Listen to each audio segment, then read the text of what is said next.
इस CH के साथ एक तरफ COOH, एक तरफ NH2 होता है। ये है टायरोसिन।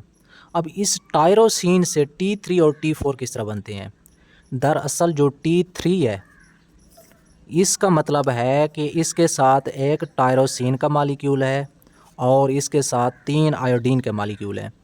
जो T4 है, T4 का मतलब है कि इसके साथ एक टायरोसिन है और इसके साथ 4 आयोडीन के मॉलिक्यूल हैं। यानी नंबर ऑफ़ आयोडीन की बेस पे इनका नाम दिया गया है। 3 आयोडीन के यूनिट होंगे तो इसे T3 बोलेंगे, 4 आयोडीन के यूनिट होंगे तो इसे T4 बोलेंगे और बाज़ दफ़ा T2 भी होता है, जिसके साथ टायरोसिन के साथ आयोडीन का सिर्फ एक मॉलिक्यूल, सॉरी 2 मॉलिक्यूल होते हैं, तो उसको डाई आयोडो टायरोसिन बोलते हैं।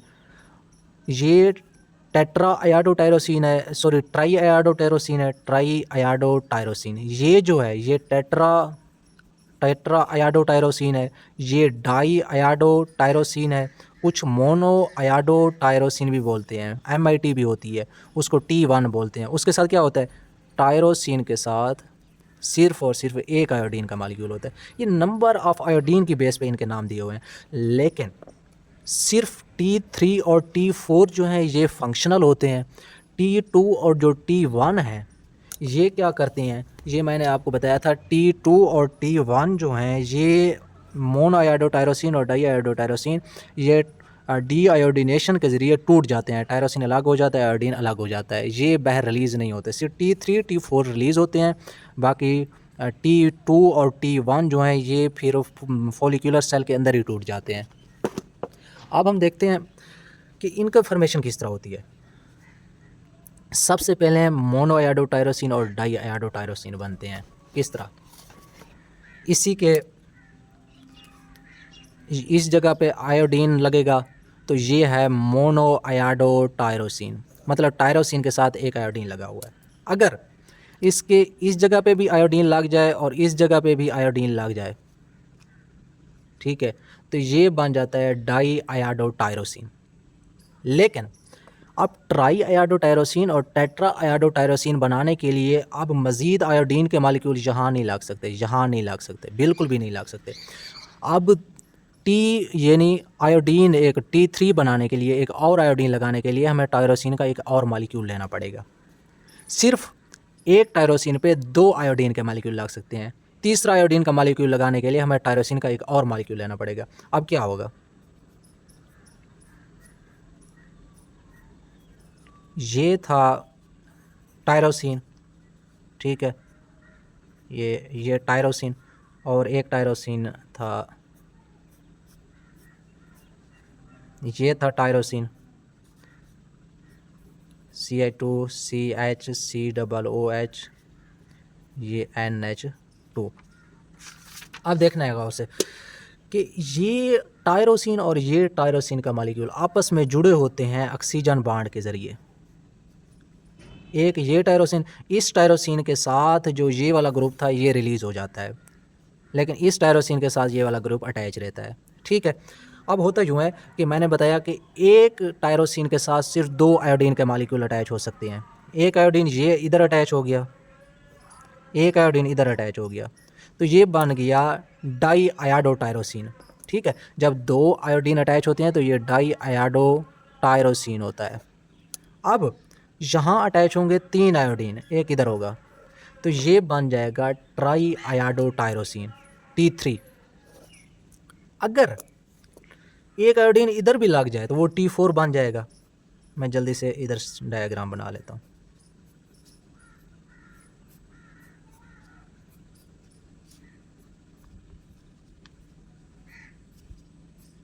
CH2CH COOH और NH2, ये टायरोसिन एक अमीनो एसिड है, ठीक है।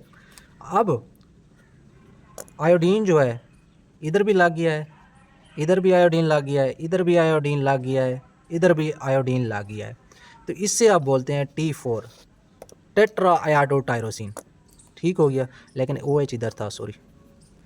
अब पता है ये बनते किस तरह है? सबसे पहले बनता है मोनो आयोडो टायरोसिन, सिर्फ एक आयोडीन लगता है, फिर बनता है डाई आयोडो टायरोसिन, फिर होता क्या है? फिर ये होता है कि मोनो आयोडो टायरोसिन और डाई आयाडो टायरोसिन, ये दोनों मिलते हैं और टेट्रा आयाडो टायरोसिन बन जाता है। एक आयोडीन इसका और 2 आयोडीन इसके, तो 3 आयोडीन वाला टेट्रा आयाडो टायरोसिन बन जाता है।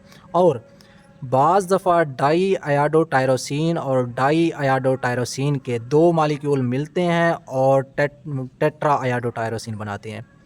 मोनो आयाडो टायरोसिन, डाई आयाडो टायरोसिन मिले, उन्होंने ट्राई आयाडो टायरोसिन बनाया। डाई आयाडो टायरोसिन और डाई आयाडो टायरोसिन मिले, उन्होंने टेट्रा आयाडो टायरोसिन बना दिया। ये इस तरह बनते हैं। अब जब ये बन जाते हैं तो इनका आगे काम क्या है, फंक्शन क्या है। अब एक चीज़ आपको पता होनी चाहिए कि T3 के अंदर 2 टायरोसिन के मालिक्यूल हैं और 3 आयोडीन के मालिक्यूल हैं। T4 के अंदर 2 टायरोसिन के मालिक्यूल हैं और 4 आयोडीन के मालिक्यूल हैं। ठीक हो गया। अब देखते हैं ये रिलीज़ कैसे हुए और इनका फंक्शन क्या है। अगर हम इनके फंक्शन पे बात करें तो सबसे पहले आपको ये पता होना चाहिए कि एक वक्त के अंदर तकरीबन 93% T4 रिलीज़ होता है और 7% T3 रिलीज़ होता है। इसका मतलब है ज़्यादा कंसंट्रेशन T4 की रिलीज़ होती है। लेकिन जब किसी सेल को इन्होंने इफ़ेक्ट करना होता है तब सेल पे इफ़ेक्ट के लिए जो T3 है ये ज़्यादा पावरफुल है, ये ज़्यादा पावरफुल एक्टिव है, या मैं कह सकता हूँ कि ये मोर पोटेंट है, मोर पोटेंट है। हत्ता कि ये 4 टाइम्स ज़्यादा स्ट्रांगर है, ज़्यादा स्ट्रांगर है किससे, T4 से। तो इसका मतलब है जब थायराइड ग्लैंड से ज़्यादा रिलीज़ तो ये हो रहा है, लेकिन जब इस सेल के पास जाता है तो यही T4 पहले T3 में कन्वर्ट होता है और फिर ये T3 जाके सेल पे इफ़ेक्ट करता है। 7% T3 बनता भी है और जाके इफ़ेक्ट भी सेल को करता है, लेकिन 93% 93% T4 बनता है। जब सेल पे इफ़ेक्ट करना होता है तो ये T3 में कन्वर्ट होता है और T3 क्योंकि मोर पावरफुल, मोर एक्टिव है और ये सेल को इफ़ेक्ट कर सकते हैं। अब जब सेल को इफ़ेक्ट करते हैं तो वो कौन से फंक्शन अदा करते हैं, मेन चीज़ ये है। सबसे पहले आपको ये पता होना चाहिए T3 और T4 रिलीज़ कब होते हैं, रिलीज़ कब होते हैं। तो वो मैंने बता दिया, जब थायराइड स्टिमुलेटिंग हार्मोन आके इफ़ेक्ट करता है थायराइड ग्लैंड को तो ये पॉजिटिव इफ़ेक्ट डालता है। या बाज़ दफ़ा क्या होता है, अगर एक्सरसाइज आप कर रहे हों या स्लीप, बहुत ज़्यादा लंबी नींदें सो रहे हों, या ग्लूकोज का लेवल कम हो, या बाज़ दफ़ा स्ट्रेस हो, तो ये वो चीज़ें हैं, ये वो फैक्टर हैं जो थायराइड ग्लैंड पे पॉजिटिव इफ़ेक्ट डालते हैं कि T3 और T4 ज़्यादा रिलीज़ हो। जब रिलीज़ हो जाता है तो अब इसका फंक्शन क्या है T3 और T4 का, तो आपको पता होना चाहिए T3 और T4 जो है ये लाइपोलाइसिस, मैं कह सकता हूँ कि ये लाइपोलाइसिस यानी लिपिड के तोड़ने के अमल को ज़्यादा करता है। ठीक हो गया। बेसल मेटाबॉलिक रेट को बढ़ाता है, बेसल मेटाबॉलिक रेट, बॉडी के मेटाबॉलिक रेट को बढ़ा देता है। ये T3 और T4 का मेन फंक्शन है। उसके अलावा ये प्रोटीन की सिंथेसिस को बढ़ाते हैं, प्रोटीन सिंथेसिस। ये सारा का सारा फंक्शन वही है जो ग्रोथ हार्मोन कर रहा था। उसके अलावा ये ब्लड ग्लूकोज को भी बढ़ाते हैं, ब्लड ग्लूकोज को भी बढ़ाता है। ठीक है। और ये ग्लूकोनियोजेनेसिस कराता है, यानी ब्लड ग्लूकोज को कैसे बढ़ाता है, आपको पता होना चाहिए। ये ब्लड के अंदर ग्लूकोज कैसे बढ़ाता है, या तो ये ग्लूकोनियोजेनेसिस करा रहा होता है जी, NAS, यानी नॉन कार्बोहाइड्रेट से ग्लूकोज बना रहा होता है। ग्लूकोनियोजेनेसिस का मतलब है कि ग्लूकोज की फॉर्मेशन करना, या तो ये ग्लूकोज की फॉर्मेशन कर रहा होता है यानी ग्लूकोनियोजेनेसिस के प्रोसेस को बढ़ा रहा होता है, या फिर क्या कर रहा होता है, ये ग्लूकोज की अब्जॉर्प्शन कर रहा होता है।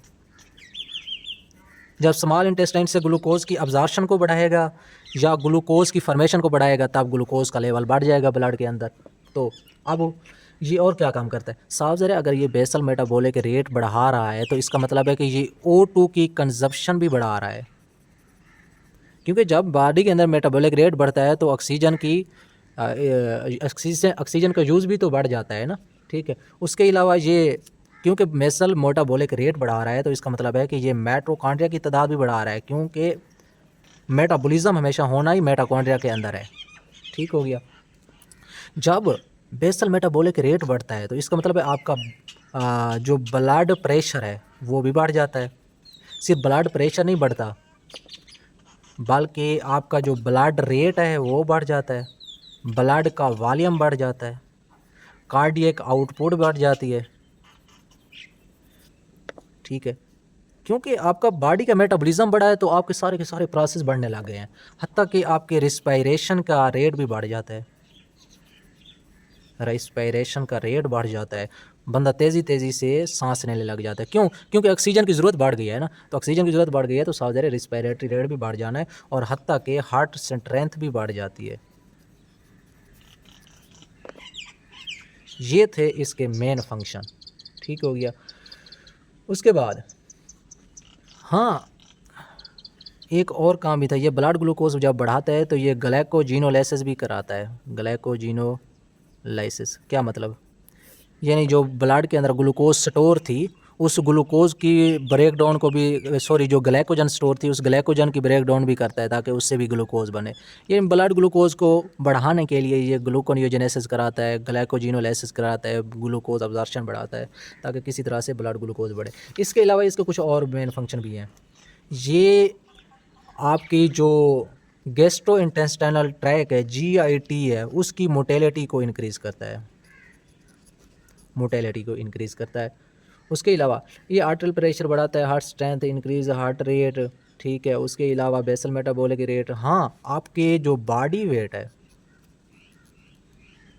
बॉडी वेट डिक्रीज़ करता है। क्यों? आपको पता है जो बॉडी वेट है वो डिपेंड कर रहा होता है लिपिड पे, ज़्यादातर फैट्स पे, लेकिन क्योंकि ये तो लिपिड को तोड़ रहा है ना, जब लिपिड बॉडी के अंदर टूटे जा रहे हैं तो तब आपका बॉडी वेट जो है वो कम हो जाएगा, ठीक हो गया। उसके अलावा बाकी भी इसके काफ़ी सारे फंक्शन हैं।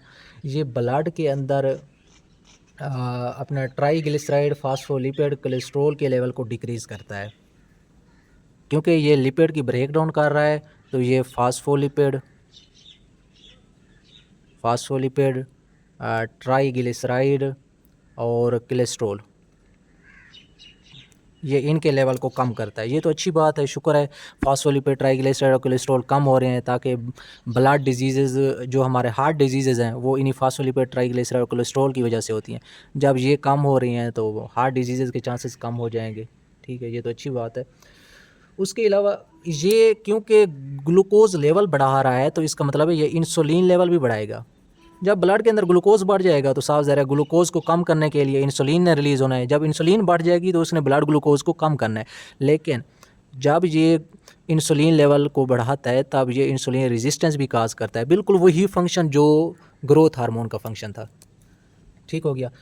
यहाँ तक इसके फंक्शन हो गए। अब देखते हैं अगर इसका लेवल बढ़ जाए तो क्या होगा, इसका लेवल कम हो जाए तो क्या होगा।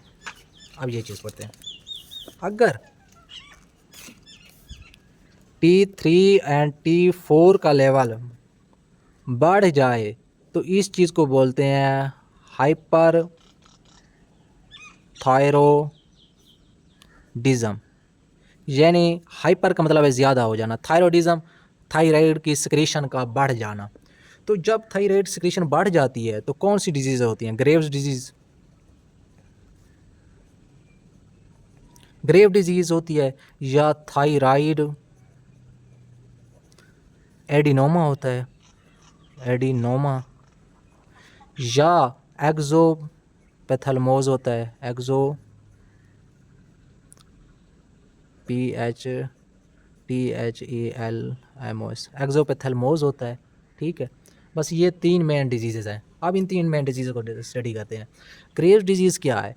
ये आपके थायराइड स्टिमुलेटिंग अमीनोग्लोबुलिन्स पैदा होती हैं जो थायराइड सेल को जाके डिस्ट्रॉय करती हैं, ठीक है। उस वजह से T3 और T4 का लेवल बढ़ जाता है। ग्रेव्स डिजीज़ की जो मेन सिम्टम्स हैं वो मैं आपको बाद में बताऊंगा। बस इस दौरान ग्रेव्स डिजीज़ के अंदर T3 और T4 लेवल बढ़ जाता है। थायराइड एडोनीमा क्या है? थायराइड के अंदर अगर कोई ना कोई ट्यूमर बन गई है, थायराइड ग्लैंड के अंदर ट्यूमर होता है, कोई सेल का गुच्छा बन गया है, बेकार सेल का गुच्छा, वो T3 और T4 मुसलसल रिलीज़ करता रहेगा ट्यूमर, और इससे T3 T4 लेवल भी बढ़ जाएगा। एक्सोपैथोलमोज क्या होता है? एक्सोपैथोलमोज ये होता है कि आपके जो आई बाल है वो उसका बाहर निकल आना, ठीक है, यानी बड़ी बड़ी आंखें मैं कह सकता हूँ, ठीक है। एक्सोपैथोलमोज जो है वो आपका आई बाल जो है वो आउटवर्ड बाहर निकल आता है। बड़ी बड़ी आंखों वाले बंदे जिनकी आंखें बाहर निकली हुई होती हैं उनको बोलते हैं एक्सोपैथोलमोज, ठीक हो गया। अब इन डिजीज़ के अंदर सिम्टम्स क्या होती हैं? इन डिजीज़ के अंदर अगर हम सिम्टम्स की बात करें तो सबसे पहले बेसल मेटाबॉलिक रेट बढ़ जाता है, क्योंकि T3 और T4 ने बेसल मेटाबॉलिक रेट बढ़ाना था। उससे होता क्या है? इनक्रीज स्वीटिंग, यानी पसीना जो जिस्म में बार बार पसीना आता है, और जब बार बार पसीना आता है तो आपका वेट लॉस होना शुरू हो जाता है। बहुत ज़्यादा पेशेंट का वेट लॉस शुरू हो जाता है, ठीक है। और आपको पता है कि GIT की जब मोटेलिटी बढ़ाते हैं ये वाला एंजाइम, तो GIT की जब मोटेलिटी बढ़ती है तो उससे डायरिया होता है। आपने याद रखना है, अगर GIT की मोटेलिटी बढ़ जाए तो उसका मतलब है कि उसके अंदर फूड जो है जल्दी जल्दी मूव कर रही है। जब फूड जल्दी जल्दी मूव करती है तो उसे डाइजेस्ट होने का टाइम नहीं मिलता, उससे डायरिया होता है। अगर GIT की मोटेलिटी कम हो जाए तो उससे कॉन्स्टिपेशन होती है। ये भी आपने कंसेप्ट याद रखना है, ठीक है।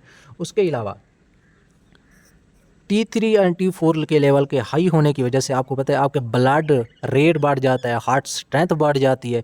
उससे पता है क्या होता है? टेकीकार्डिया होता है।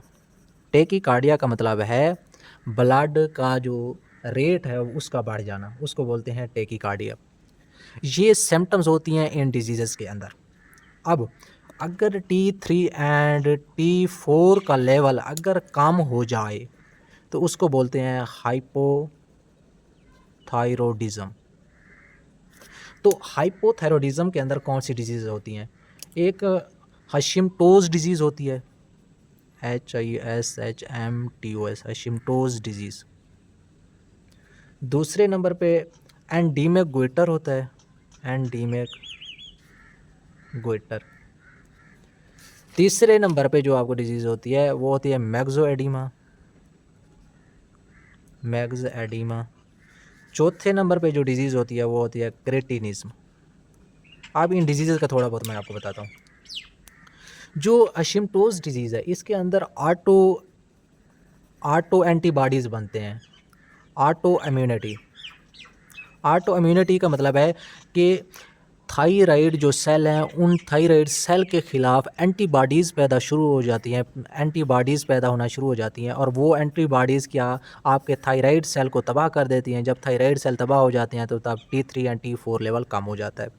एंडीमिक गोइटर ये होता है कि अगर आपने खुराक के अंदर आयोडीन कम ली है तो उससे आयोडीन की कमी से T3 एंड T4 का लेवल भी कम हो जाता है, और उस दौरान आपका जो थायराइड ग्लैंड है वो सूज जाता है, उसमें इम्यूनाइजेशन हो जाती है, इन्फ्लेमेशन हो जाती है, थायराइड ग्लैंड का साइज़ बढ़ जाता है जिसको हम गोइटर बोलते हैं, और एंडीमिक गोइटर होता है। एंडीमिक का मतलब होता है परमानेंट गोइटर, जब तक आप आयोडीन नहीं लेंगे तब तक ये गोइटर सेट नहीं होगा। अच्छा, मैक्सोएडिमा क्या है? मैक्सोएडिमा ये है कि जब T3 एंड T4 लेवल कम होता है तो उस वजह से आपके बॉडी के अंदर एडिमा काज हो जाता है, यानी आपके फेस पे स्वेलिंग आ जाती है। मैंने पहले भी बताया कि जिस्म में पानी भर जाता है, फेफड़ों में पानी भर जाता है, जिस्म के दूसरे हिस्सों में फेस पे स्वेलिंग आ जाती है, आपके हाथ पांव सूज जाते हैं। क्यों सूज जाते हैं? क्योंकि T3 एंड T4 लेवल कम है, कोई ना कोई मेटाबॉलिक रेट भी नहीं हो रहा, आपका बेसल मेटाबॉलिक रेट कम हो गया, सारे के सारे प्रोसेस आपके स्लो हो गए हैं। मेन चीज़ आपका heart rate, heart strength, blood pressure कम हो गए हैं, तो आपके ब्लड वेसल के अंदर जो पानी था वो बाहर रिलीज़ होना शुरू हो गया है आपकी ब्लड वेसल से, और इससे एडिमा हो जाता है। इसको मैक्सोएडिमा बोलते हैं अगर T3 एंड T4 लेवल की कमी से एडिमा हो। क्रेटिनिज्म क्या है? क्रेटिनिज्म ये है कि जब T3 T4 लेवल कम होता है तो आपकी बॉडी की ग्रोथ रुक जाती है, आपकी बॉडी ग्रोथ फेलियर हो जाता है, फेलियर ऑफ बॉडी ग्रोथ। और दूसरा आपकी मेंटल रिटार्डेशन हो जाती है, मतलब आपका जो बॉडी की ग्रोथ तो रुक गई है, लेकिन उसके साथ साथ आपके मेंटली तौर पे भी आपकी डेवलपमेंट रुक जाती है। और इस तरह का पेशेंट जो है वो मोस्टली भूल जाता है उसके, क्योंकि जो मेंटल है, जो उसका ब्रेन है, वो भी ग्रो नहीं कर रहा होता। इसको बोलते हैं क्रेटिनिज्म। ठीक है। अच्छा, इन डिजीज़ के दौरान कौन सी सिम्टम्स ज़ाहिर होती हैं? साफ ज़रा इन्हीं का उल्ट लिखना है। बीएमआर रेट इधर ज़्यादा था तो इधर कम हो जाता है। यहाँ स्वीटिंग नहीं होती, जहाँ वेट लॉस होता है तो यहाँ वेट गेन होना शुरू हो जाता है। जहाँ जीएटी मोटेलिटी बढ़ गई थी तो यहाँ जीएटी मोटेलिटी कम हो जाएगी। लेकिन यहाँ जीएटी मोटेलिटी कम होने की वजह से कॉन्स्टिपेशन हो जाएगी। यहाँ टेकीकार्डिया हुआ है तो यहाँ जो होगा ब्रेडीकार्डिया होगा। ब्रेडीकार्डिया का मतलब है कि आपका जो ब्लड का रेट है वो कम हो गया है, ब्लड प्रेशर कम हो गया है। ठीक है। तो यहाँ तक हमने हाइपोथायराइडिज्म और हाइपरथायराइडिज्म थायराइड ग्लैंड मुकम्मल स्टडी कर लिया है। अगला हमारा टॉपिक होगा एड्रीनल ग्लैंड।